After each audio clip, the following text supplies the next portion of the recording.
statika predmetlari, statikaning asosiy tushunchalari, bog'lanishlar va bog'lanish reaksiya kuchlari bilan sizlar bilan tanishib o'tamiz. Mexanika so'zining ma'nosi grekcha so'zdan olingan bo'lib, bu demak bino, inshoot, mashinalar degan ma'noni anglatadi. Grekcha so'zdan olingan bo'lib, ya'ni buni agar yana ma'nolarini chuqurroq o'rganadigan bo'lsak, mexanika so'zi sozlash, tuzatish, yaratish degan ma'nolarga ham keladi.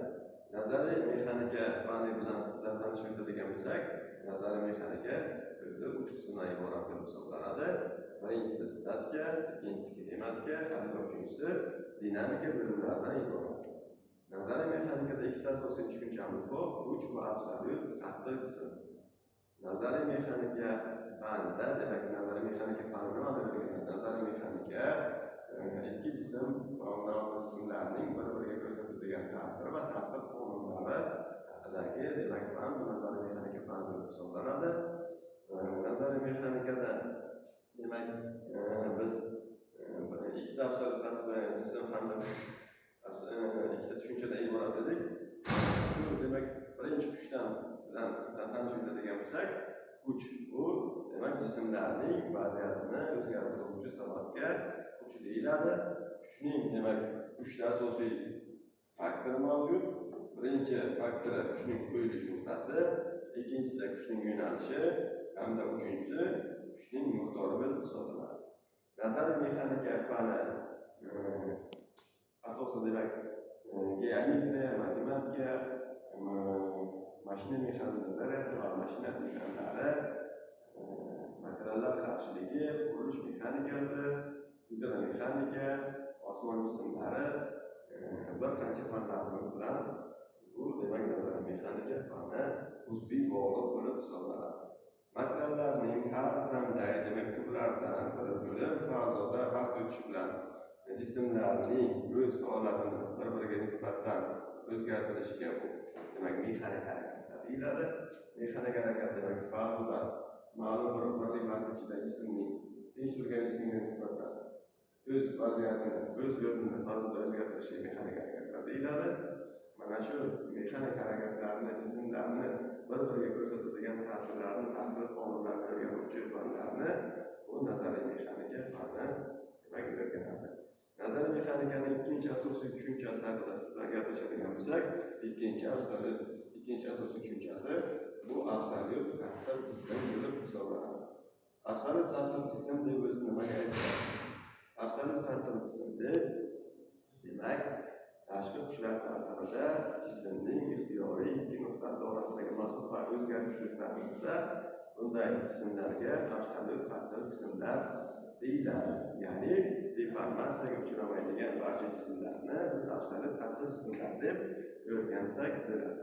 Lekin tabiatda, real hayotda absolyut qattiq jismlar mavjud emas. Barcha jismlar tashqi kuchlar ta'sirida demak o'zining kritik nuqtasi, chegaraviy nuqtasi kuchlarning miqdoriga qarab demak ular deformatsiyaga uchraydi. Deformatsiyaga uchramaydigan biror jism demak tabiatda uchramaydi.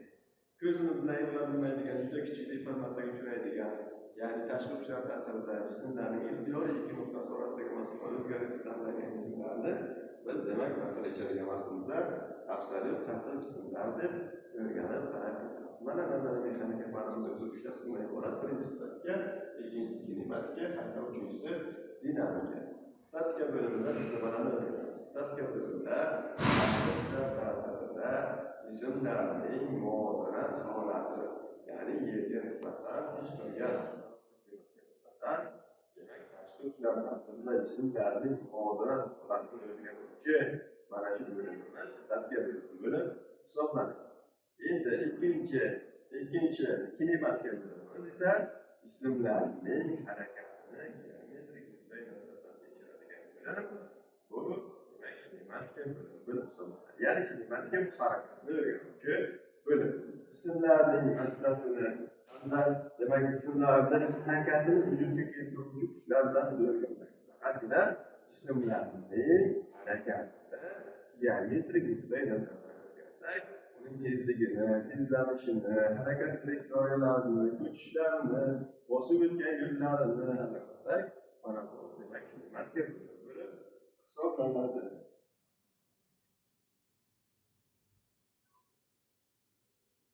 Kinematika, statika hamda dinamika bo'limlaridan tanishing. Statika bo'limida qaysi mavzular bilan tanishib o'tamiz sizlar? Kinematika bo'limida qaysi mavzular bilan tanishib o'tamiz? Dinamika bo'limida qaysi mavzular bilan tanishib o'tamiz? Mana biz sizlar jadval qiluvchilar demak, har bitta mavzuni ko'rsatib beramiz. Mana statika bo'limida biz birinchi bo'lim kesishuvchi kuchlar sistemasini o'rganamiz. Keyin mana tekstildagi kuchlar sistemasini o'rganamiz. Uch momentda qattiq jism statikasi kuchlar, demak yuk kuchlar, hamda fazodagi kuchlar sistemasi, parallel kuchlar, ishg'alanish kuchlari, bu barcha mavzularni statika bo'limida tanishamiz. Kinematika bo'limida demak jismlarning kinetika kinematikasida qattiq jismning ilgarilama harakati, qattiq jismlarning tekis parallel harakati, qattiq jismlarning sferik harakatlari, qattiq jismlarning demak murakkab harakatlarini sizlar kinematika bo'limida tanishamiz. Dinamika bo'limida esa dinamikaning birinchi asosiy qonunlari, dinamikaning ikkinchi qonunlari, dinamikaning birinchi masalasi, dinamikaning ikkinchi masalasi, dinamika prinsiplari, oddiy nuqta dinamikasi, demak dinamika qonunlari. Mana shu mavzulardan analitik mexanika bo'limlaridan dinamikaning o'zi aslida uch qismdan iborat. Kinematikani o'zi aslida ikki qismdan iborat. Bu demak kinematika hamda dinamika mavzulariga o'tgan vaqtimizda ularni sizlarni demak chuqurroq tanishib o'tamiz. Bugun faqat biz sizlar demak statikaning asosiy tushunchalari va demak bog'lanishlar va bog'lanish reaksiya kuchlarini tanishib o'tamiz. Mana demak sizga birinchi aytib o'tganimizdek statikaning asosiy tushunchalariga asosiy qattiqligi hamda kuchlarga ta'sir keltirilgan biz ta'riflarni sizdan aytib o'tdik.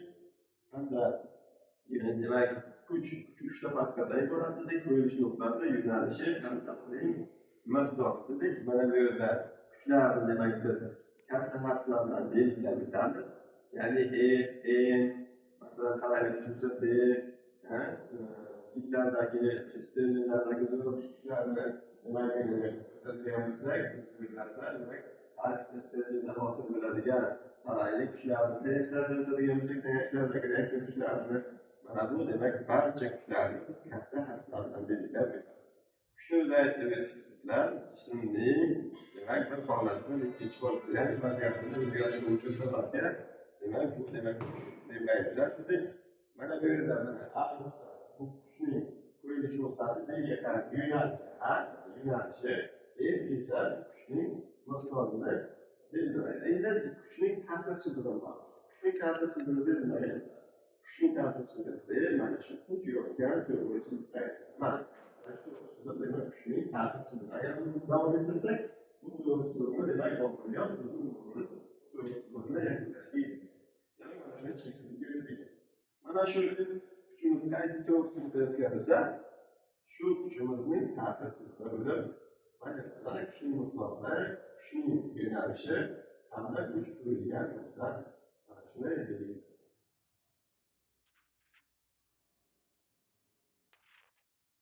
Demak, statikaning aksiomalariga o'tdik-sizlar. Jismning ta'sir etayotgan ikkita kuch miqdor jihatdan teng va bir to'g'risida bo'ylab qarama-qarshi tomonga yo'nalgan bo'lsa, jismning muvozanat holati o'zgarmaydi, ya'ni muvozanatda bo'ladi. Demak, bir jismga oladigan bo'lsak, jismga umumiy bir ta'sir chizig'i o'tkaazsak, mana shu ta'sir chiziqlar miqdor jihatdan teng, yo'nalishi bo'yicha qarama-qarshi bo'lgan kuchlar bir vaqtda e'tibor beramiz. Bir vaqtda ta'sir ko'rsatsa, demak jismning muvozanat holati o'zgarmaydi, ya'ni muvozanatda bo'ladi. Bu yerda mana F1 hamda F2 kuchlarimiz miqdor jihatdan teng, yo'nalishi bo'yicha qarama-qarshi hamda bitta ta'sir chizig'ida yotibdi. Mana shunday holatda jismda kuchlar ta'sir etsa, jismning muvozanatda bo'ladi, o'zgarmaydi holatda. Demak, mana shu birinchi aksiomamiz inersiya aksiomasi bo'ladi. İkinci aksiyonlarımız bu qo'shish aksiyomasi. Qo'shish aksiyomasi agarda berilgan kuchlar sistemasi o'zaro muvozanatlashigan kuchlar sistemasini qo'shsak yoki ayirsak, kuchlar sistemasining jismga ko'rsatadigan ta'siri o'zgarmaydi. Jismga bir nechta kuchlar ta'sir ko'rsatgan bo'lsa, mana bu yerda mana F1, F2, F3 va hokazo bir nechta bo'lishi mumkin. F4, F5, F7 kuchlar ta'sir ko'rsatgan bo'lsa, Mana shu demak jism muvozanatni qilgan bo'lsa, shunga umumiy ta'sirda chizig'ida yotuvchi miqdor jihatdan teng yo'nalishi bo'yicha qarama-qarshi bo'lgan kuchlar kelib qo'shilsa ham, ayrilsa ham jismning muvozanati o'zgarmaydi. Ya'ni jism muvozanatda bo'ladi.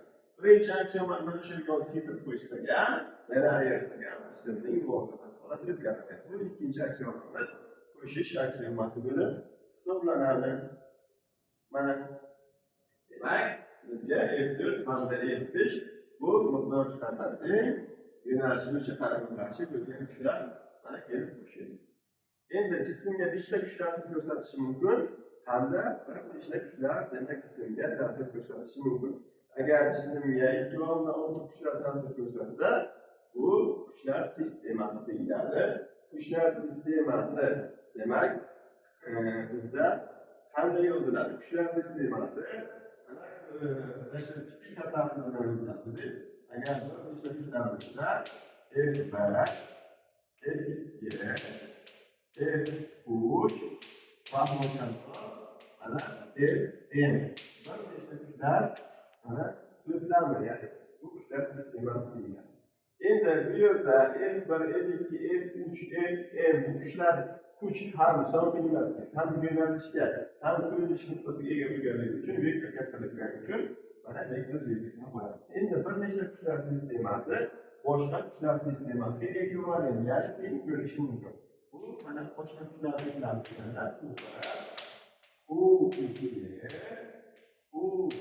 U3 va U'da kuchlar. Mana shu kuchlar to'plami. Kuchlar ekvivalent. Mana ekvivalent belgisi. Ekvivalent belgisi. Mana bunday holatda ekvivalent degan. Ya'ni tenglik ma'lum bo'ladi. Bir nechta kuchlar to'plamlari ham o'z navbatida bitta kuchga ham ekvivalent bo'lishi mumkin. Mana bu demak bitta kuchga ham ekvivalent bo'lishi mumkin. Uchinchi aksiomamiz parallelogram aksiomasi bo'lib hisoblanadi. Parallelogram aksiomasiga endi barcha kuchlarimiz bitta ta'sir chizig'ida yotmaydi. Ular parallel bo'lishi mumkin. Kesishuvchi kuchlar sistemasi bo'lishi mumkin. Mana shu demak ikki kesishuvchi kuchlarning teng ta'sir etuvchi kuchlarni aniqlashimiz uchun biz uchinchi aksiomadan foydalanamiz. Kesishuvchi ikki kuchning teng ta'sir etuvchisi shu kuchlardan yasalgan parallelogramning diagonaliga teng bo'lib, diagonal bo'ylab yo'naladi. Mana bizga ikkita F1 hamda F2 kuchlar berilgan bo'lsa, F1 va F2 kuchlarga kesishuvchi kuchlar ekanligini bilishimiz uchun bu kuchlarga ta'sir chizig'larini o'tkazish qo'yamiz. Mana bunga ham ta'sir chizig'i o'tkazdik, F1 kuchimizga hamda F2 kuchimizga ham ta'sir chizig'i o'tkazdik. Bular kelib mana bu turda kesishdi. Demak, F1 hamda F2 kuchlarimiz bu kesishuvchi kuchlar sistemasi ekan. Endi bizga kesishuvchi kuchlarning o'zining ta'sir chizig'lari orqali ta'sir chizig'ining ixtiyoriy nuqtasiga ko'chirish mumkin. Ya'ni mana bu kuchimizni kesishgan nuqtaga keltirib ko'chirishimiz mumkin, lekin kuchimizni ham mana kesishgan nuqtasiga keltirib ko'chirishimiz mumkin. Bunga demak kuchning ta'siri orqali jismning holati o'zgarmaydi. Mana bu shunday qilmaslik isbotlab bermoqchi bo'lsak, mana jismga qaraydigan bo'lsak, jismni A nuqtasiga F kuch ta'sir etayotgan bo'lsa, mana F kuchimiz masalan 1 newtonga teng bo'lsa. Mana shuni 1 newtonga teng bo'lgan kuchimizni jismning holatini o'zgartirmasdan mana shu B nuqtaga ko'chiring degan bizga shart berilgan bo'lsa, biz demak qaysi yo'ldan foydalanamiz? Mana bitta ta'sir chizig'i o'tkazsak, mana shu ta'sir chizig'i ham A nuqtadan ham B nuqtadan o'tib ketadi. Bu kuchimizni to'g'ridan keltirib B nuqtaga qo'ysak, jismning holati o'zgaradi. Chunki jismlarning og'irlik markazlaridan o'tuvchi ta'sir chizig'i orqali jismga kuch ta'sir etsak, jism ilgarilanadi. Agar mana shu og'irlik markazidan emas, boshqa nuqtasidan ta'sir ko'rsatsak, jismning holatlari demak ham aylanma ilgarilanadi deb bo'lishi mumkin. Harakat holatlarida mana shu A hamda B nuqtalarini demak kuchlarimizni A holatdan B nuqtaga ko'chirishimiz uchun biz birinchi aksiomamizdan hamda ikkinchi aksiomamizdan foydalanamiz. Mana bu A nuqtadagi F kuchimiz o'z holatida turibdi. mana Beynutdagi muhtojlikdan keyin, ya'ni shu Beynutga teng bo'lgan bir qancha ikki qushlarimizni qarama-qarshi bo'lgan qushlarimizni keltirib qo'shamiz. Mana keltirib qo'shamiz. Bu kuchimizdan kelsa, mana bu kuchimiz lekin bular teng. O'zlikda bo'lsa, bizlar Beynutga teng. Bu Beynutdamiz edi. Xo'sh, jismga miqdor jihatdan teng yo'nalishi bo'yicha qarama-qarshi kuchlarni muvozanatda bo'lgan kuchlar ta'sirida muvozanatda bo'lgan demak jismga keltirib qo'yishsa ham ayrilsa ham jismning muvozanati o'zgarmaydi. Endi ikkinchi aksiomadan foydalanamiz. Keltirib qo'yishlik. Endi aytish uchun mana bir qancha kuchlarimizni qarama-qarshi bo'lganligi uchun bu kuchlarimizni ayirishamiz, ya'ni to'xtatamiz. Mana uchinchi holatda nima bo'ladi? Biladi, bu demak ana nuqtadan B nuqtaga ko'chgan bo'ladi. A nuqtaga bu kuchimizni ayirsak, bir A nuqta ochiq bo'ladi. Mana B nuqtadagi bu kuchimizga qarama-qarshi bo'lgan bir kuchimizdan ketadi, chunki ikkalasi miqdor jihatdan teng yo'nalish bo'yicha qarama-qarshi faqat qaysi bo'ladi? B nuqtada mana B kuchimiz bo'ladi. Demak, jismning A nuqtadan B nuqtaga ko'chirdik, ya'ni ta'sir chizig'ining ustida B nuqtaga ko'chdi. Bu deganda jismning ixtiyoriy ta'sir chizig'ining ixtiyoriy nuqtasiga demak kuchimizni ko'chirish mumkin ekan. Mana bu istasak kuchimizni bu yerga yetkazishimiz mumkin, istasak mana bu yerga o'zining ta'sir chizig'idan chiqib ketmasak. Demak, F kuchimizni mana bu yerga ko'chirdik, F kuchimizni bu yerga ko'chirdik. Endi shu kuchlardan yasalgan parallelogram, ya'ni mana parallelogram, ya'ni birinchi kuchimizni ikkinchi kuch uchidan keltirib qo'ysak, ikkinchi kuchimizni mana birinchi kuchimizni ustidan keltirib qo'ysak, bu parallelogram hisoblanadi. Parallelogram qoidasi kesishuvchi ikki kuchning teng ta'sir etuvchisi shu kuchlardan yasalgan parallelogramning diagonaliga teng bo'lib, diagonali bo'ylab qilinadi. Mana kosinuslar teoremasida teng ta'sir etuvchini aniqlaydi. Buni kosinuslar teoremasida yoki sinuslar teoremasida qarab aniqlash mumkin. Ya'ni bu F1 kuchimizdir. Mana bu qarama-qarshi F1 kuchimiz mana yo'q burchak bo'ladi. Mana taraf yo'qsa, biz teng ta'sir etuvchi yerlarni aniqlamoqchi bo'lsak, burchak alfa beta gamma bo'lsa, R ta'sirida sinus alfa teng F1 ta'sirida sinus beta, bu ham barobar ikki ta'sirida sinus gamma. To'rtinchi aksiomamiz mana ta'sir va aks ta'sir aksiomasi. Ta'sir miqdoriyatdan teng bo'lgan va bir to'g'risini bo'ylab qarama-qarshi yo'nalgan har qanday kuch demak o'zini aks ta'sir kuchini vujudga keltiradi. Ya'ni jismga qanday kuchlar ta'sir ko'rsatsangiz, mana shu miqdor jihatdan teng yo'nalishi bo'yicha qarama-qarshi bo'lgan aks ta'sir kuchi vujudga keladi. Demak, biz sizlar statikaning asosiy tushunchalari, statikaning aksiomalari hamda sizga bitta narsani aytib o'tamiz. Statika, ya'ni mana shu mexanik faolni rivojlantirish tarixini aytamiz. Boshlang'ich aytib o'tish kerak edi.